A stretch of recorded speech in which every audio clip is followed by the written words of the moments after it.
respected professors, faculty members, resource person from IIT Guwahati, Professor Mandal, and my dear research scholar friends. We have had this experience of such a lucid and insightful deliberation by Professor Mandal.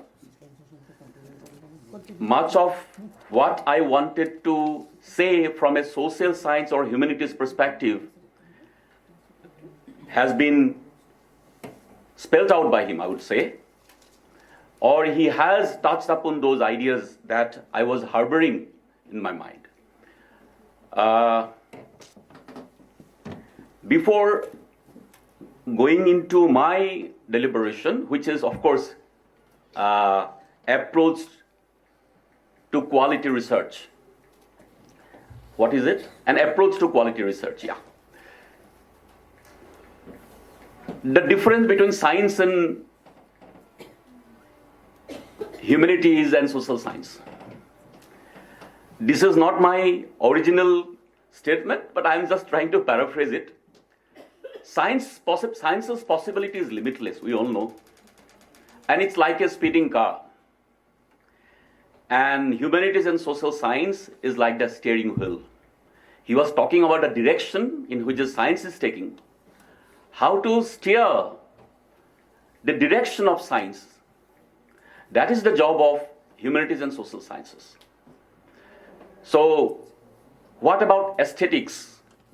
What about ethics, values? These are contributions of humanities and social science. Okay, therefore, as a society, the human society, humanities, need both science and social sciences. Humanities also include social sciences, I would say. So we need both. While we talk about research in social science, we always talk about research methodology, which the practitioners in science hardly talk about. We have so many workshops on research methodology. And I remember one of our Vice-Chancellors, a very well-known scholar, he asked me, Chandan, why do you need so many research methodology workshops? Every year, 3-4 research methodology workshops. Why do you need so many? Then I had to tell him that, in science, people work with some amount of certitude. There is a laid down formula. So it appears that in science, the research is formulaic. I am not undermining it. Because there are laid down formula, how hypothesis, observation, experimentation, classification, trying to come to a conclusion. These are established, laid down procedures in science. But in humanities, social sciences, there are a lot of problems. Even in observation, we have a lot of problems. And we are not sure which way we are going to arrive at truth. Ultimately, our goal is what? Arriving at the truth. But there are now theories which questions the very concept of truth itself. Right? Of course, those who now study postmodernism, they know how postmodernists question the certitude that was highlighted, certitude of knowledge highlighted by modernism. And it's a long story. I'm a student of that. I can give a really long lecture on that. But I'm not going into that. I'm only trying to say that the very question of truth, postmodernism says, I'm not, by the way, a believer in postmodernism, but I believe that it has raised certain very important questions. It says that the pillars of knowledge, the canons of knowledge that have been used traditionally are faulty. They are biased, prejudiced. Say, for example, we will always privilege culture over nature. Culture is superior, nature is inferior. Day is superior, night is inferior. Speech is superior, writing is inferior because writing is treacherous. It is treacherous. Speech is spontaneous, so superior. And you know that in ancient times, oratory skill was given a lot of importance and it was celebrated. People like Aristotle, Vedas, for example, in India, it's also known as Shruti, which is there in the oral tradition. So orality has an element of truth, whereas writing is treacherous. There is a philosopher called Michel Foucault, and he has, some writings, you may look at that. Say, for example, what is an author? Where he writes how an author, what he actually sets out to write and what he ends up writing are different. And that also happens in science. You set out to do something, but even sometimes accidentally, you invent something. But Foucault was actually inferring to essays. You want to write something, you end up writing something else. You want to write a poem, and you started something, and you end up writing something. So writing is treacherous. So we privilege orality over writing. But, so this is the traditional pillars. These are the traditional pillars. These are the what do I call? These are the centers of knowledge. Logocentrism, that is the word another French philosopher, Jacques Derrida, used. I'm just dropping some names, just to intrigue you. So you can note down these names, Foucault, Derrida, and so on and so forth. Okay, so logocentrism, so our entire knowledge base is logocentric, so therefore biased. Speech is not superior, definitely, to writing. Culture is not necessarily superior to nature. Man, traditionally, superior to women. This is a traditional belief, right? So, but these are, we all know, these are biased statements, biased beliefs. But our traditional knowledge system is based on that. So we question it. Now, let me come back to sciences in general, science and social science relationship. I would rather, again, like to highlight a little bit on this relationship. You see, social science always looks up to science. And this certitude that we also want to bring in to social science is a contribution of science. And you all know, I am sure most of you have already read how enlightenment has helped in the growth of social science as well. Earlier, theology was more important. Religious scriptures were more important. Whatever religious scriptures say, what religious texts say, were the final words. But enlightenment showed us that no, thinking has a importance. Rationality has an importance. You know, another very important Enlightenment philosopher, Descartes, he was a mathematician also and a philosopher. He said, I think, therefore I am. Cogito ergo sum. I think, therefore I exist. So without my thinking, if I, surrender to the religious texts, if I don't question anything, then I don't exist. Right? So, but even before that, this has a beginning in, actually, I would say, in Copernicus. Copernicus questioned this concept of geocentric universe. That Earth was the center of the universe. Who said this? Ptolemy, the Greek philosopher. And Ptolemy was not wrong. That was science for more than 1,000 years, actually. For almost 1,500 years, it was science. That the Earth is the center of the universe. Because on the basis of his observation, that is what he found. Right? But Copernicus said that is not true, and he found that it is not the sun, not the Earth, but the sun which is the center of the universe. So there was a big paradigm shift in scientific understanding of our universe. So now there is a shift from geocentric universe to a heliocentric universe. So there was a paradigm shift. right? Similarly, say Aristotelian law of falling bodies, his law of mechanics, how it was questioned, how it was proved wrong by Galileo, right? And there was another paradigm shift. So we see that because there is a paradigm shift, earlier knowledge has been proved wrong. We cannot say that earlier knowledge was not science. It was science that time. Okay? But based on wrong observations. Even today, there are questions about, you must have heard about this scientist, very famous scientist, Stephen Hawking. What did he say? So there are these grand theories. One is general relativity. Einstein was the propounder of it, and quantum mechanics. Some of Einstein himself contributed to it. And apart from it, there are other scientists also who were very, very important, made important contributions. But there are certain incompatibility between general theory of relativity and quantum physics, quantum mechanics.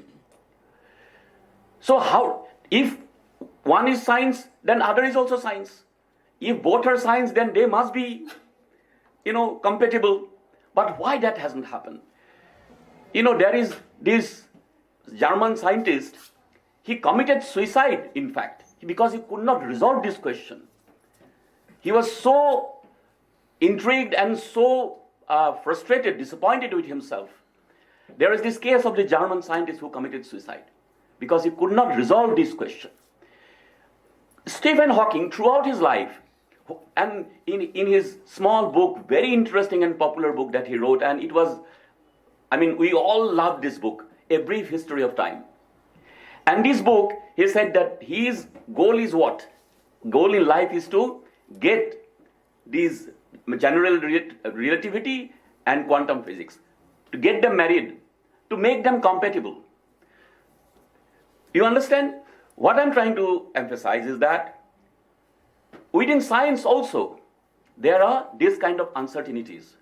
There is this, students of physics would know definitely, the chaos theory, right?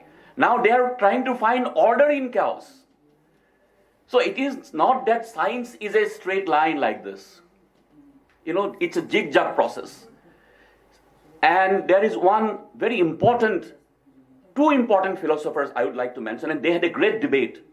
One is Thomas Kuhn, the other is Karl Popper. What happens in science? What is science?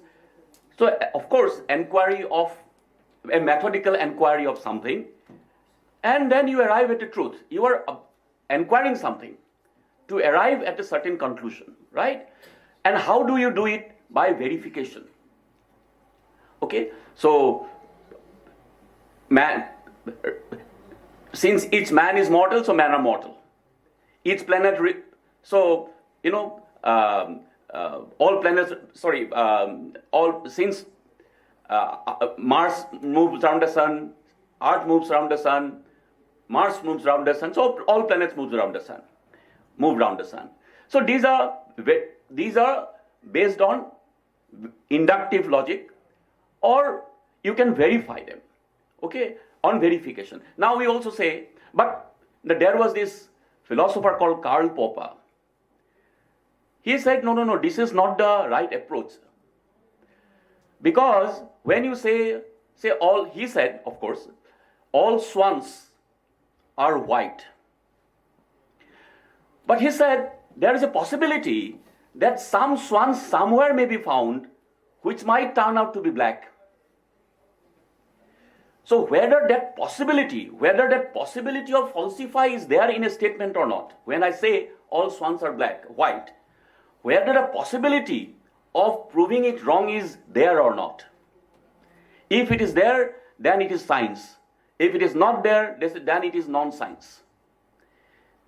Say, if I say,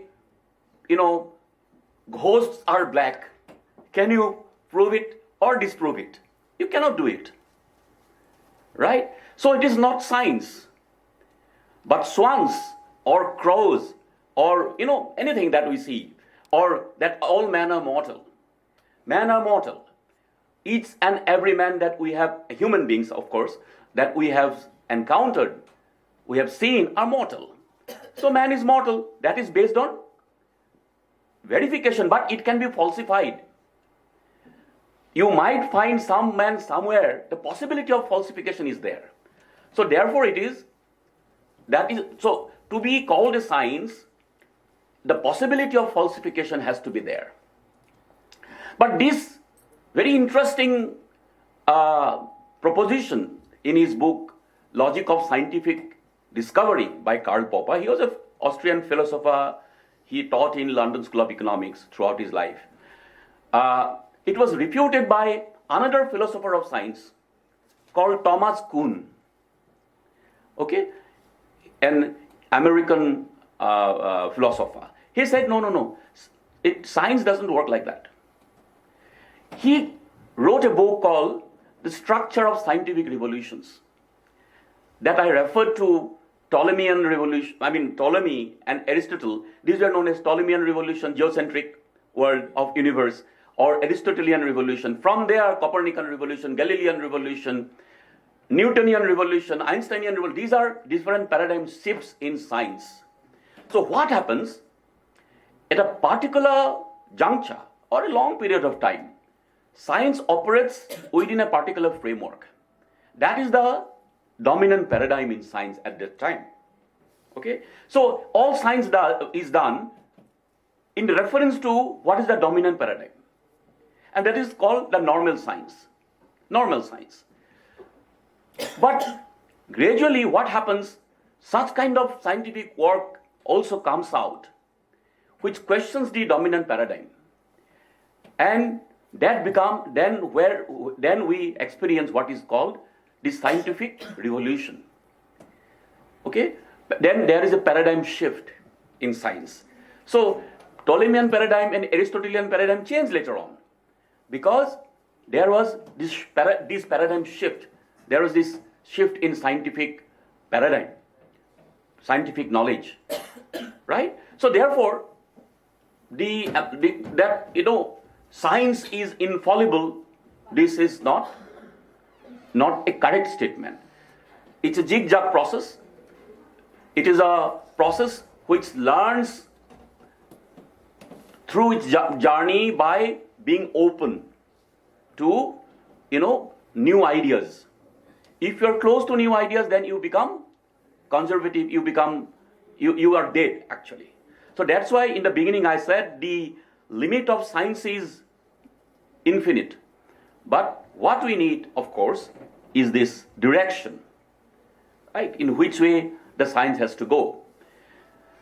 Now, why I have given you this background, why when you start doing your research, you may not be aware of all these. You will forget about all these things. But I believe a good student, research students, science or humanities, must have these philosophical underpinnings of what they are doing behind their mind. Okay? We must be aware of, we must not be orthodox. We must not be prejudiced, biased towards what we are doing. We must keep our mind open. That is why it is important for both scientists as well as social scientists and practitioners of humanities. Now, what is quality research? A lot has been said about quality research. I often come across people when a research scholar comes to me, and not research scholars who have just graduated, but even college teachers. They come and, when they, that show their interest to do PhD, then say, sir, please give me a topic. And my first question is, what you have been doing all these years? Have not you ever thought of a topic? You are a teacher. Anything that might have come to your mind, please tell me something. Believe me, I have not found, rarely I find somebody who has some idea about what he or she is going to do in research. I'm not saying that whatever they express their interest in, I'm going to accept. That may not be very, very feasible because research is a time-bound program. We have to finish things in time, and Professor Mandal very clearly said that, you see, you cannot achieve everything in your PhD. In the United States, PhD is an unfinished project always. Okay, here of course we want to see everything complete, but that is not done. Okay, time is very limited. You know, people who really invest in their PhD, they know that how many things they wanted to write but could not, how many things they wanted to explore in the field, how many things they wanted to explore that they, in the materials that they find in the archive, the historians, they know that everything is not relevant for the work, but they want to work. You know, they want to expand on those ideas that they have discovered in the field or in the archive or in the library, right? So PhD is a time-bound program, and we have to finish PhD within that stipulated period of time. So we therefore need a definite design and definite methodology. And for that, what is most important is the question. And I really liked Professor Mandal's statement that, you see, and I personally always believe, in humanities, of course, there is no possibility of such failures. But in science, because it is experiment-based often, you know, there are failures. But even failures are not a waste. Because from failures also we learn a lot of things. Sometimes from failures, new ideas emerge. And sometimes in failure, we know that which direction perhaps we should not take. That is also a contribution of failures, those who fail. Okay? So if you give enough time, quality time to your research, you contribute in different ways. Now, I once asked, I personally find that everything has a social contribution to make. Everything that we do, every research that we do, it may contribute in some way or other.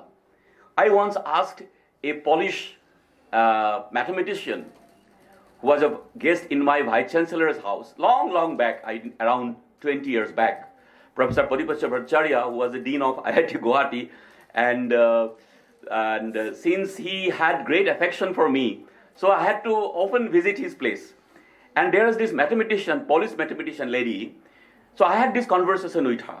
And I asked her, and while discussing, I said, no, everything has to have some kind of social orientation. Something has to contribute towards the society. She said, no, that's not important. I'm a mathematician. I do not think about the society. That is what she said. But at that time, I did not agree, of course. But of course, later on, I found that often mathematics can be a plaything. It's also a play, it's a game sometimes, right? But they may not be thinking of the society per se. But society finds ways. Later on, there are a lot of such scientific, mathematical discoveries which society or science finds ways to make use of later on. Okay? So, but often scientists are there, mathematicians are there, who may not be very consciously think about the society or societal goal. But you never know in what ways and means things come to be used for society later on. So my point is that everything that you give your time, you invest your time, okay, you are dedicatedly pursuing something, it always has a value. And therefore I believe that in PhD, first, of course, you have to choose your topic very carefully. Very, very carefully. And you also must find out that, find that it has to be feasible. It has to be completed within a stipulated period of time. Say, for example, 4 years or maximum 5 years.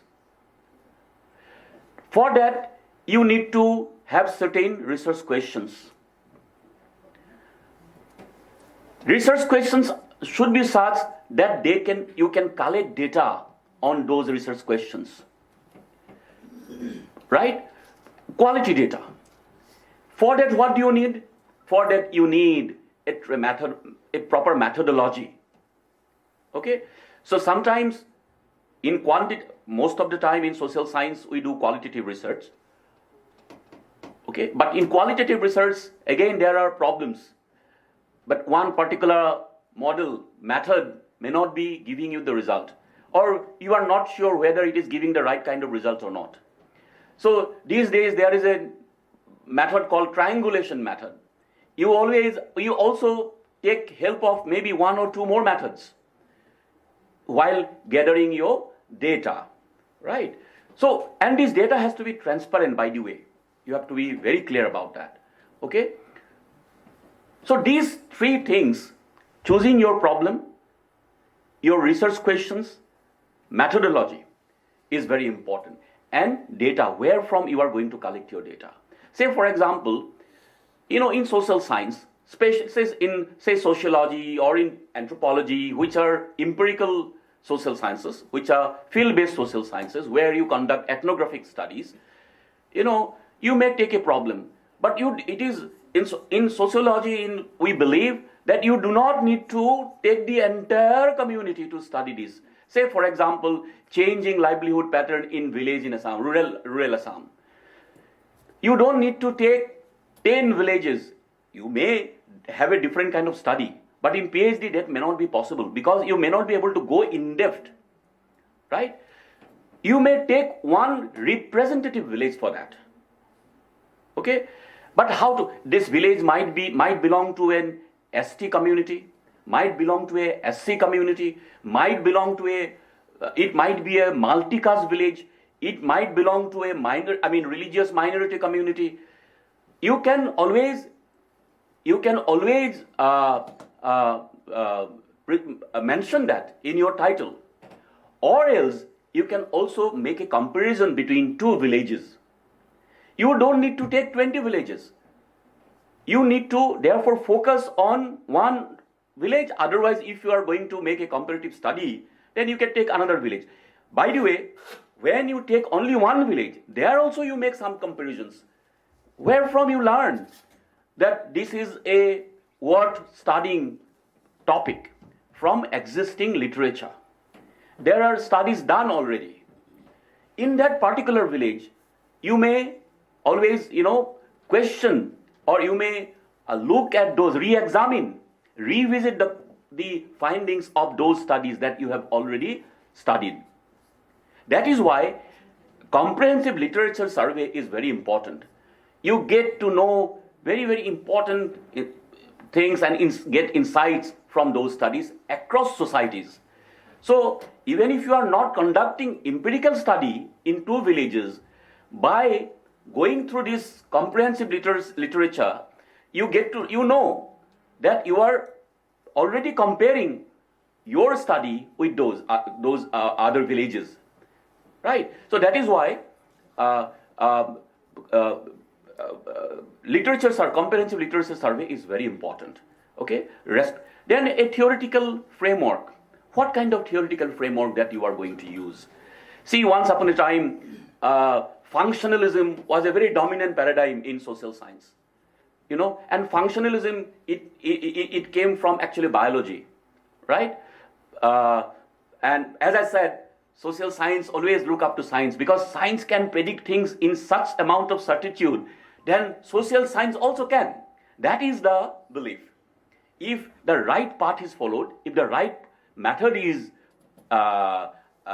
undertaken, then social science can also make those predictions. That was the belief, right?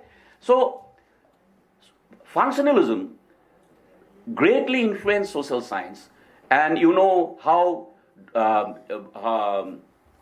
Spencer's social organism was influenced by Darwin's model, right? But today, these things are a passé. If you say that you are a functionalist, people will ridicule actually you. So these are outdated, theories. But then there are new theories coming up. Okay, but it is not that it is always essential that you are very conscious about the theory. It is also sometimes not like that. It can be open-ended as well. Your study can be open-ended as well. And sometimes theory is embedded in your work itself. You don't need to look for theory, which theory I will apply in this particular work, because that should be your conviction, right? which theory, then it often comes to the supervisor to tell you which theory is actually more suitable for this kind of work. But then theory is also a kind of ideological position. It is not always a, say for example, if you adopt a political economy approach, if you adopt a Marxist approach, okay, if you adopt a postmodernist approach, these are actually apparently social theories, literary theories, but at the same time, these are political stands as well, political standpoints, positions as well. Because people say that, politics, no politics, you cannot actually get out of that. It is there everywhere. It does not mean fighting elections. These are your ideological conviction. How to conduct a particular research, right? What you are going to look at, which angle you are going to explore. Now, these are not merely pure theoretical questions. These are also ideological questions. You may not be aware of it, but you will know it later on. So what I'm trying to say, the theory or your ideology, these are embedded in your work, okay? But sometimes it takes time for you to realize, okay? And so it is not bad. It is subjective. Apparently somebody will tell you that this is subjective. But I think you cannot do away with subjectivity from your research. Subjectivity in some form or other will creep in definitely. And I personally feel that by exercising our subjectivity, that is rationality, we can arrive at truth in a better way. Say, for example, I give a small example. What is the punishment? Generally, in Hindi movies, when somebody commits a murder, the punishment is saza-e-maut, death sentence. Dafa 302, we all know about this. But you will often see that a murder happens, a murder is tried in lower court, and lower court often actually gives death sentence.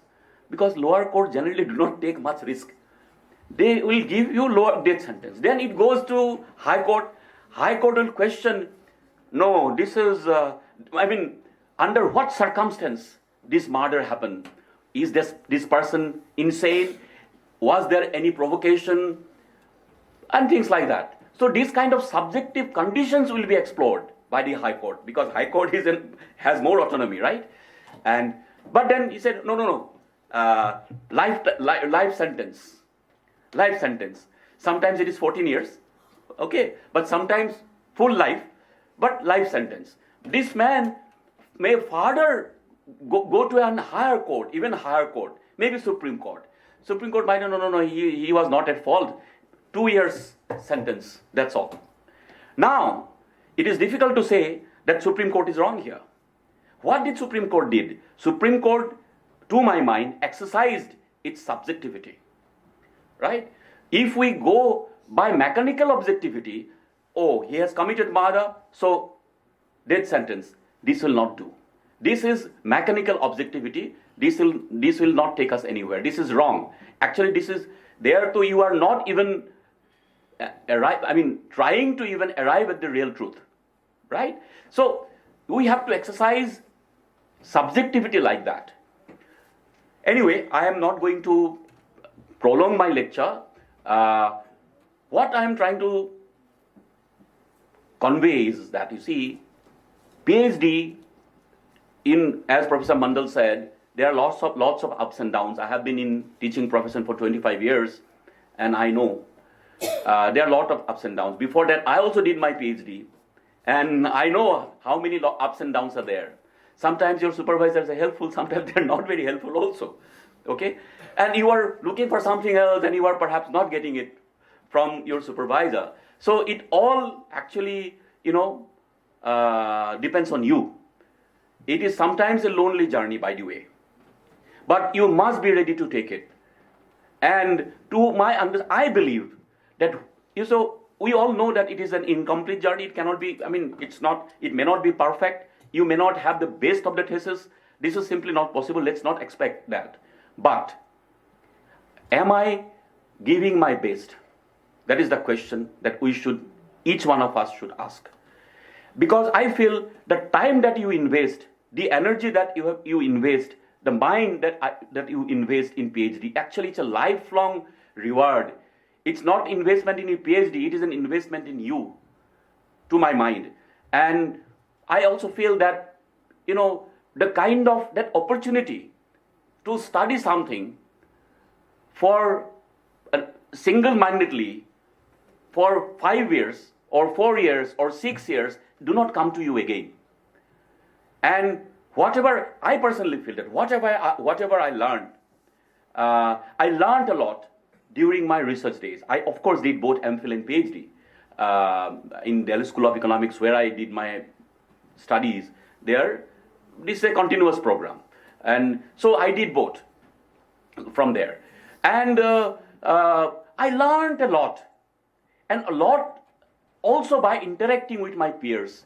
Our students have a habit of not collaborating. In science, there is better collaboration. But in social science, students do not talk to each other. They feel that, they will impart with something very precious, give it to somebody else. No. I think discussion, debates are part of our project. Project means this PhD thing, research. Okay? So you must actually enter into such interactions, debates, and discussion with your colleagues. You learn a lot. You learn more with such interactions than you learn from your supervisor. That is also another, and therefore I really felt bad for our research scholars during the pandemic, when they were not allowed in the campus. So 2 years they missed a lot, I believe. And so now I believe the better time is coming. You must make use of it, because this is a lifetime experience. This experience you will never get again. Okay? And so with these words, I wish you all the very best. And so for quality research is concerned, by the way, I can again say that, you see, there is no standardized consensus on quality research. There are different, some people will say publishing in the high impact factor journal. Many of our social science students do not know impact factor.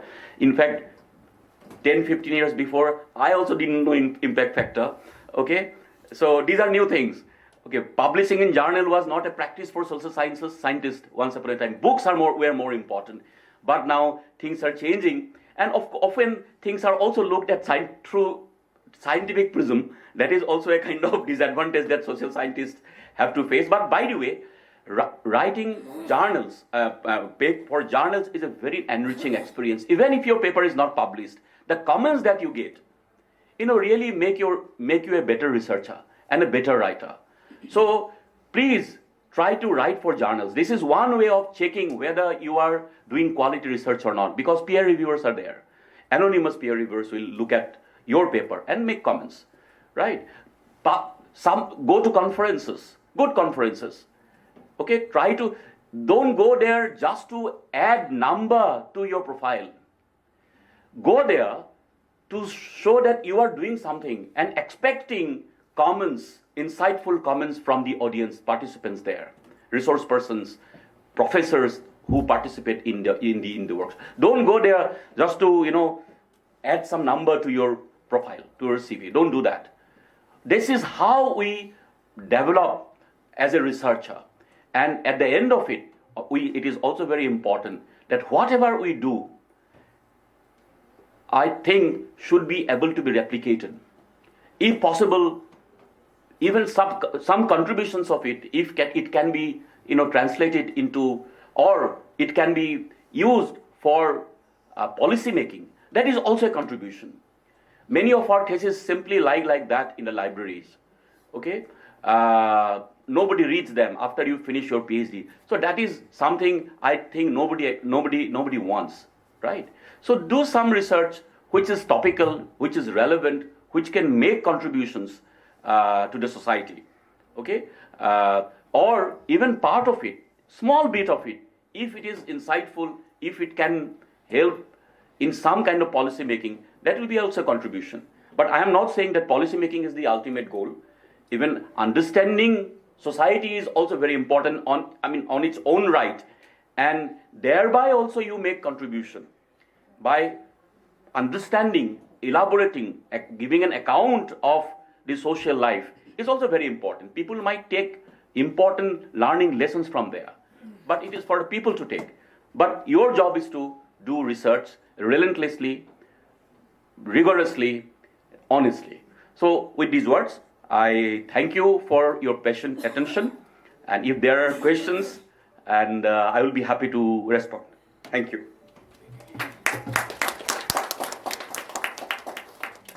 Can you repeat it? What impression? What is the main skill for giving first impression to the society when we are going to the research project?